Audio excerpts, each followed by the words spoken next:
گفتگو کرتے ہوئے ایڈم تھامسن نے کہا کہ پاک برطانیہ تعلقات کے سلسلے میں تقریبات کے انعقاد سے دونوں ممالک کو قریب لانے میں مدد ملے گی۔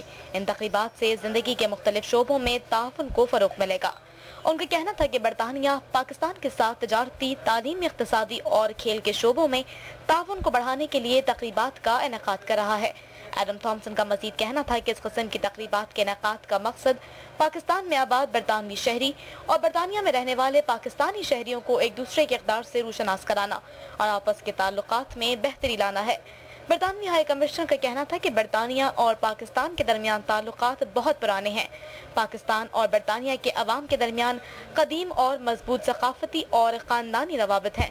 ان کا کہنا تھا کہ حکومت برطانیہ پاکستان میں ترقیاتی پروجیکٹس اور تعلیم کے شعبے میں UK-8 کے تحت بھی مدد فراہم کرے گی تاکہ مستقبل میں پاک برطانیہ تعلقات مزید مستحکم اور پائیدار ہو سکیں۔ بات کریں گے وفاقی وزیر داخلہ رحمان ملک کی، جن کا کہنا ہے کہ بے نظیر بھٹو قتل کا منصوبہ بیت اللہ محسود اور القاعدہ رہنما المصری نے بنایا۔ کارروائی میں حقانیہ مدرسے کے 5 افراد بھی ملوث ہیں۔ مشرف کو انٹرپول کے ذریعے وطن واپس لایا جائے گا۔ سندھ اسمبلی میں بے نظیر بھٹو قتل کیس پر بریفنگ کے دوران وفاقی وزیر داخلہ رحمان ملک کا کہنا تھا کہ ہر پاکستانی یہ جاننا چاہتا ہے کہ بے نظیر بھٹو کا قتل کس نے کیا، کون لوگ ان کے قائد کے قتل میں ملوث ہیں اور اس قتل کی منصوبہ بندی کہاں ہوئی۔ ان کا کہنا تھا کہ اس وقت جنرل پرویز مشرف نے بے نظیر بھٹو کو پیغام دیا کہ وہ وطن واپس نہ آئیں، جس پر بے نظیر بھٹو نے کہا تھا کہ وہ وطن واپسی کا فیصلہ خود کریں گی۔ بے نظیر بھٹو کے قتل کے بعد ایک ٹیلی فون کال ہمارے نوٹس میں تھی۔ 1.5 سال کے بعد ملزم نے سم استعمال کی جس پر اسے گرفتار کیا گیا۔ اس نے قتل کے حوالے سے تفصیلات بتائیں کہ خودکش بمبار کہاں ٹھہرے، کس مدرسے میں انہوں نے قیام کیا اور کس طرح خودکش حملہ ہوا، جس مدرسے کا پلیٹ فارم استعمال ہوا۔ اگر اس وقت وہ یہ بتاتے تو لوگ اسے غلط قرار دیتے۔ انہوں نے کہا کہ وہ نہیں کہتے کہ واقعے سے مولانا سمیع الحق کا کوئی تعلق ہے، تاہم ان کے مدرسے جامعہ حقانیہ کے 5 ملزمان بیوی کے قتل کی سازش میں ملوث ہیں۔ انہوں نے کہا کہ بے نظیر قتل کیس کے ہر ملزم کے خلاف شواہد مل گئے ہیں، منصوبہ سازوں تک پہنچنا ابھی باقی ہے۔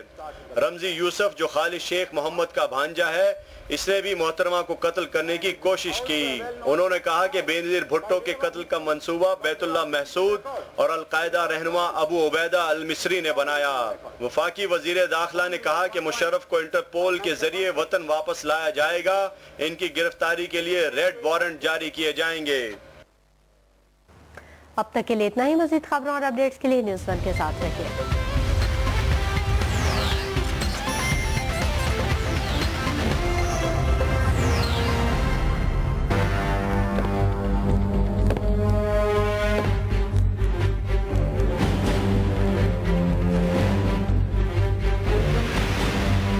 اگر کسی کو سچ کڑوا لگے تو لگے، مجھے تو اپنا کام کرنا ہے۔ ابھی تو کئی راز کھولنے،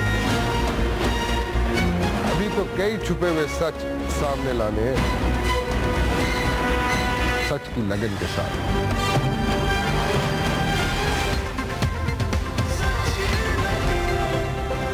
news 1۔ This program is brought to you by Allpers۔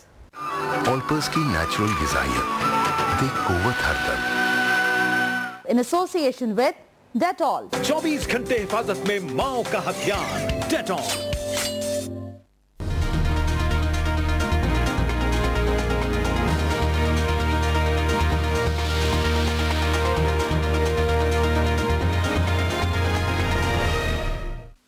آداب، بانگی درام ایک بار پھر خوش آمدید۔ دوائیاں، بیماریاں، بڑا ایک کرائسس رہا چند روز پہلے پنجاب کے اندر کہ جعلی ادویات نے بہت سے لوگوں کو بلا وجہ شہید کر دیا۔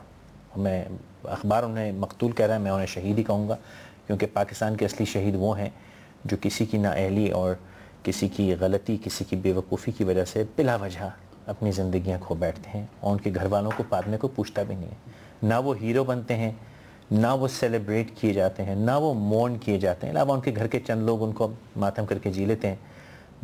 یہ وہ اموات ہیں، یہ وہ شہادتیں ہیں جس سے تاریخ کا رخ واقعی بدلتا ہے۔ باقی پہ میں کلام نہیں کروں گا کیونکہ مجھے بھی گھر جانا ہے اور آپ لوگوں کو بھی گھر جانا ہے۔ اس کے علاوہ اگر دیکھا جائے تو جو بیچارہ چلا گیا اس کے گھر والے تو جیسے کیسے صبر کر لیتے ہوں گے. کچھ بیماریاں ایسی ہیں جو کسی کی نہایت ناقص کارکردگی کی وجہ سے کسی کی زندگی تقریباً برباد کر دیتی ہیں.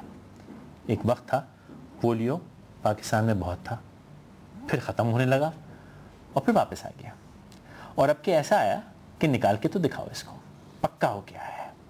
ساتھ میں ہیپیٹائٹس ہے, ٹیوبرکلوسس تو اللہ کا کرم ہے پاکستان نے وہ دن دگنی رات چگنی ترقی کی ہے کہ دنیا مثالیں دیتی ہیں ہماری ٹیوبرکلوسس کی, ہماری اور انڈیا کی بھی.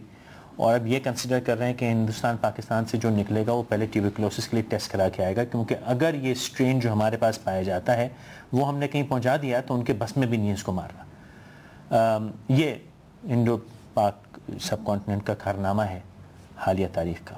لیکن آج فوکس رکھتے ہیں پولیو پہ, ادھر ادھر بھی ڈرفٹ کریں گے, لیکن پرائمرلی پولیو پہ بات کرتے ہیں کہ پولیو پہ بڑی بدنامی ہو رہی ہے دنیا میں, کیونکہ تمام دنیا نے ایریڈیکیٹ کر دی علاوہ ہمارے افغانستان کے, نائجیریا کے اور شاید ایک آدھ اور ملک کے. لیکن سر فہرست اللہ کرم ہے پاکستان کا نام جم کے آتا ہے جب پولیو کا ذکر ہوتا ہے. طنزاً اللہ کرم کہہ رہا ہوں, خوش نہ ہوئیے گا اس کے اوپر.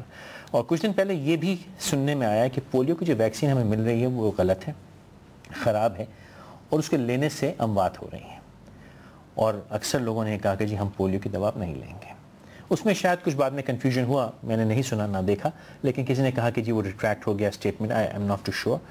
لیکن ڈیمیج ہو گیا, جو بات باہر آ گئی سو آ گئی, اور کیا اس میں حقیقت ہے یا نہیں یہ آج تحقیق کرنا ہم سب پہ لازم ہے. میرے آج کے مہمان, مجھے امید ہے کہ اس پہ تھوڑی روشنی ڈال سکیں گے, پروفیسر در سمین اکرم صاحبہ. آپ نے مجھے ڈرایا تھا اس سے, but I am going to own it to it. در سمین اکرم صاحبہ بہت شکریہ. Head of department paediatrics Dow میں رہی ہیں آپ, پریزیڈنٹ پاکستان پیڈیاٹرکس ایسوسیشن رہیں, اور اب آپ ممبر ہیں tag polio technical advisory group of WHO polio کے رہی. بہت بہت شکریہ, آپ نے وقت نکالا. پروفیسر غفار بلو صاحب, آپ WHO کے ٹیکنالوجی ایڈوائزری گروپ میں ممبر ہیں پولیو کے لیے. It's a mouthful, my apologies. Doctor Samina Hashmi صاحبہ پریزیڈنٹ ہیں PMS سندھ کی, بہت شکریہ, آپ نے وقت نکالا آپ تینوں نے. یہ سوال میں آپ تینوں کے پاس باری باری آؤں گا کہ پولیو کا ویکسین جس پہ تقریباً 3-4 برس سے پاکستان میں بڑی بحث ہو رہی ہے, کوئی کہتا ہے ان افیکٹو ہے, کوئی کہتا ہے اس سے بچے نہیں ہوں گے, کوئی کہتا ہے یہودی کی سازش ہے, کوئی کہتا ہے اب کہ بھائی اس سے کوئی لوگے تو مر جاؤ گے. اس ویکسین پہ روشنی ڈالیے. دیکھیے یہ بہت ہی انفارچونیٹ بات ہے کہ ہمارے یہاں پڑھے لکھے لوگ بھی اس قسم کی باتیں کرتے ہیں. پولیو کی جو ویکسین ہے یہ پوری دنیا میں استعمال ہوئی, اور اسی ویکسین کے ذریعے پوری دنیا میں پولیو کا خاتمہ کر دیا گیا. اب یہ ویکسین ہمارے پاس جو آئی ہے یہ وہی ویکسین ہے, وہی ٹرائیڈ اینڈ ٹیسٹڈ, وہی پیکیجنگ ہے, اور ہمارے پاس یہ استعمال ہوتی رہی ہے جب سے ہمارا EPI پروگرام شروع ہوا ہے, جب سے استعمال ہو رہی ہے. اور اسی کی وجہ سے جو اتنے سارے پولیو کے کیسز تھے وہ آ کر ختم ہونے کی حد تک پہنچ چکے تھے. ٹھیک ہے, تو اس ویکسین میں کوئی خرابی نہیں ہے. اب یہ ویکسین کیسے کام کرتی ہے, اس میں 3 قسم کے پولیو کے وائرسز ہیں جن کو اتنے حد تک کمزور کر دیا گیا ہے جو کہ ویکسین وائرس کہلاتے ہیں, اور اس کی وجہ سے وہ قطرے پلانے کی وجہ سے ہمارے آنتوں میں اینٹی باڈیز پیدا ہوتی ہیں جو کہ پھر ہمیں پروٹیکٹ کرتی ہیں کہ وہ بیماری نہ ہو, امیونٹی ڈیولپ ہو جاتی ہے. ٹھیک ہے.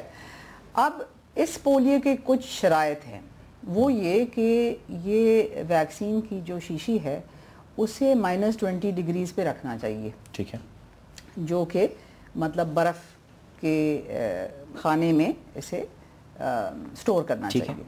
اس کے بعد جب یہ پولیو ویکسین دی جائے تو اسے ایسے کنٹینر میں رکھا جائے جس میں برف ہو, تاکہ اس کا ٹیمپریچر 4 یا 8 ڈگری سے زیادہ نہ ہو. ٹھیک ہے. اب جب ہماری پولیو کی مہم ہوتی ہے تو یہ کنڈیشن ہم رکھنے کی بہت کوشش کرتے ہیں. اس میں ایک اور احتیاط جو ڈالی گئی ہے وہ یہ ہے کہ اس میں ایک سینسر بنایا گیا ہے جو کہ کلر چینج کرتا ہے, انڈیکیٹر ہے اگر دوا خراب ہو جائے, اگر وہ دوا خراب نہیں ہوتی مطلب اس ان افیکٹو ہو جائے. ٹھیک ہے, مطلب وہ اثر نہ کرے, تو اگر بے اثر ہو جائے تو وہ کلر چینج کر دیتا ہے. ٹھیک ہے. اور جب یہ پولیو کے مہم ہوتی ہیں یا روٹین میں بھی جب پولیو دیا جاتا ہے تو جو ہمارے ویکسینیٹر جو پولیو دینے والے ہیں